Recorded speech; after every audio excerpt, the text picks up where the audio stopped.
Merry Christmas, everybody.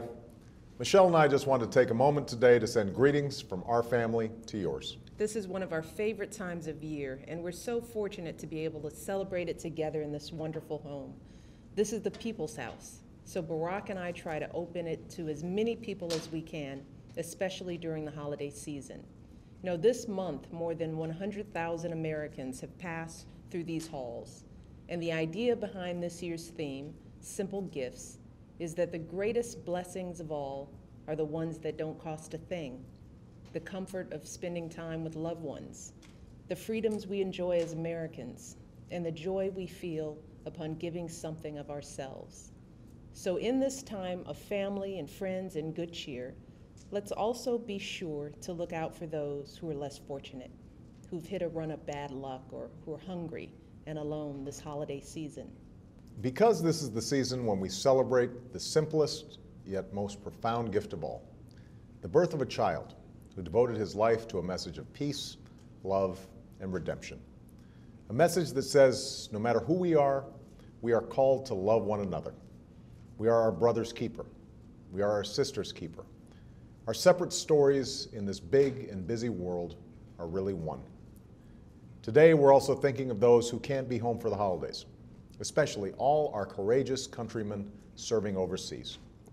That's the message I delivered when I visited our troops in Afghanistan a few weeks ago. That while you may be serving far from home, every American supports you and your families. We are with you, and I have no greater honor than serving as your Commander-in-Chief. Today's soldiers, sailors, airmen, Marines, and Coast Guardsmen make up the finest fighting force in the history of the world.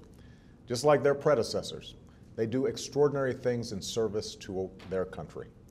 What makes that all the more remarkable is that today's military is an all-volunteer force, a force of mothers and fathers, sons and daughters, husbands and wives. That's right. And as First Lady, I've had the honor to meet members of our military and their families on bases and in communities all across the country. I've gotten to know husbands and wives doing the parenting of two while their spouse is on another deployment. Children trying their best in school but always wondering when mom or dad is coming home. Patriots putting their lives on hold to help with a loved one's recovery or carry on the memory of a fallen hero. When our men and women in uniform answer the call to serve, their families serve too, and they're proud and glad to do it.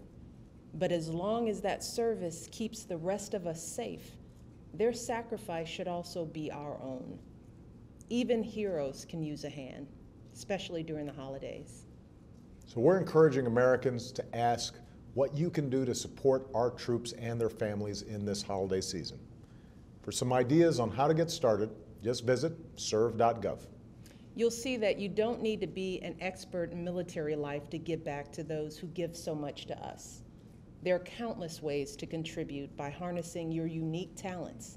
If you live near a base, you can reach out through your local school or your church. If you don't, you can volunteer with organizations that support military families.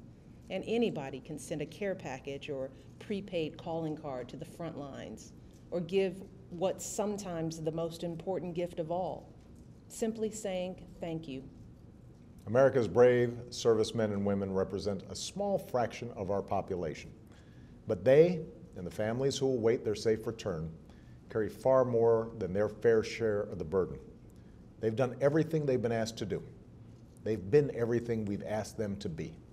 And even as we speak, many are fighting halfway around the globe in hopes that someday our children and grandchildren won't have to. So let's all remind them this holiday season that we're thinking of them and that America will forever be here for them, just as they've been there for us. And on behalf of Michelle, Malia, Sasha, And Bo. and Bo, have a very Merry Christmas. And an even happier New Year.